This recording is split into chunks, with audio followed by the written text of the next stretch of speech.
We woke up to a cloudy morning on our last day of the Camino. We had about 21 kilometers to go, and today's walk would be fairly easy on flat terrain, but our bodies were certainly feeling like they were paying the price for the cumulative kilometers of walking that we had put in.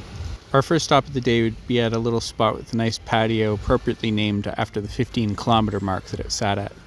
It was dawning on us that today would be the last occurrence of several things. But we were both making a conscious attempt to use today to appreciate the experience as a whole, if that's even possible.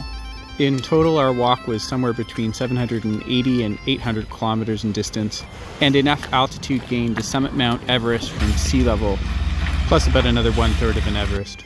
After seemingly countless towns and countless breakfasts, beautiful views, great people, and great food, it's an experience we'll never forget. Approaching the outskirts of Santiago, we had to stop for one last slice of tortilla, and we had to stop at the appropriately named Mount of Joy, which offers Camino walkers their first view of their endpoint, the Cathedral of Santiago. The size of the city of Santiago was surprising, as it took us a while to get into the ancient core of the city. The cathedral spires poking out over rooftops would lead the way.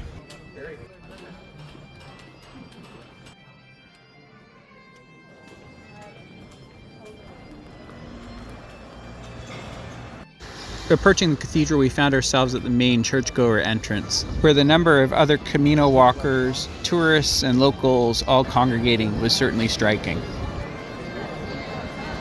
We made our way around the cathedral, passing a bagpiper at the royal gate, and finally reached the cathedral square.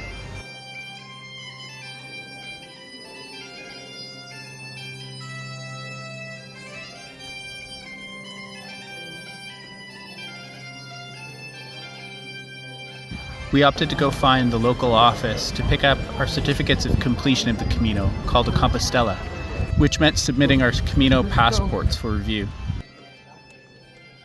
With these precious papers packed up securely, we went off to lunch at a nice place called Ocuro de Para, featuring local specialties like white asparagus, octopus in its ink sauce, beef tenderloin, and Galician cheesecake. After dropping our things off and getting out of our hiking shoes, we went off to an early evening mass at the cathedral. The reason for this pilgrimage lies at the site of this cathedral, where a body and relics were found around the year 820 AD that were authenticated to St. James, one of Jesus' disciples. An ancient tradition of incense burning over pilgrims continues today, by way of swinging a huge burning chalice known as a bota fumero. We capped off the day with one more indulgence, a nice dinner at a Bastos 2.0, a Michelin-recommended restaurant serving all sorts of locally sourced product from the market in town.